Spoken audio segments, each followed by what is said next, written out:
More volume and more volatility creeping in here to GameStop. And here on your weekly chart, you can see we had a crazy upper wick. And that's going to be because the last two trading sessions that we had in here, obviously you had that huge gap up yesterday. You had a high in here, 28.8, 29.8, that is, low 27.32. And then today, gap down, reverting back to the mean to where we were two trading sessions ago. And then just a big pullback in a red candle here, all the way down to a low of 21.16. And we ended up closing at $22 level. So all in all, we're down around 627 from yesterday's close.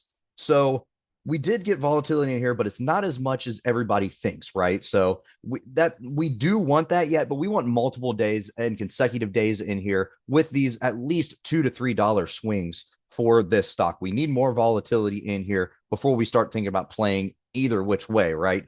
Because that is the thing where we've been so boring for the past, I don't know, almost a year now. So if you go all the way back to May and here you look at your weekly chart, you're kind of trading within this channel here and it's not really doing anything. So we have a $19 support. We got $28 resistance, kind of trading within this channel, not really doing anything. We did have this creeping higher right here for about a month or two in December heading into the new year. But then once we got up here, we were only trading within, let's see, 28 to about 35. So really only a $7 channel that we traded in. And it took us about couple months to get out of that before we kind of creep back down into the channel that we were currently in or previously in. So it looks like we might be stuck in this channel again, but we do want more and more volatility. We want days like we had today and days like we had yesterday to creep in because that's better for us traders. Then we can kind of participate more. We can participate more as far as trading in the short term, taking advantage of scalps and things like that, and also long term because now we have volatility to play with and help us sell things against it, right? So we got more volatility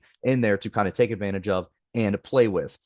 So speaking of volatility, it's still relatively low compared to itself. Your IV ranking here is only at 14. So although we did have that big pullback in a day, that's why our weekly wick is looking the way it is right here with this crazy upper wick on this weekly candle. The volatility is still not there as you would like. If you go all the way out to your May expiration cycle here in this gray rectangle, this is what everybody's pricing in right around a $6 expected move. You trade a 30 delta strangle in here, you're only going to get a credit about $1.50. So that is not really what we want. We want something a little bit more right that we want juicier premiums. And the only way you're going to get juicier premiums and higher IV ranks in here is multiple consecutive days of volatility. So just the 2 days that we had, it's not really helping us out a whole lot in here, especially if we start sucking out that volatility that we have. Although it's not a lot, if we start sucking that out, then it's going to be even worse for us in here going forward. But all in all, volume in here is basically where it was back in May or June. So we're going to see if we can keep that up going forward.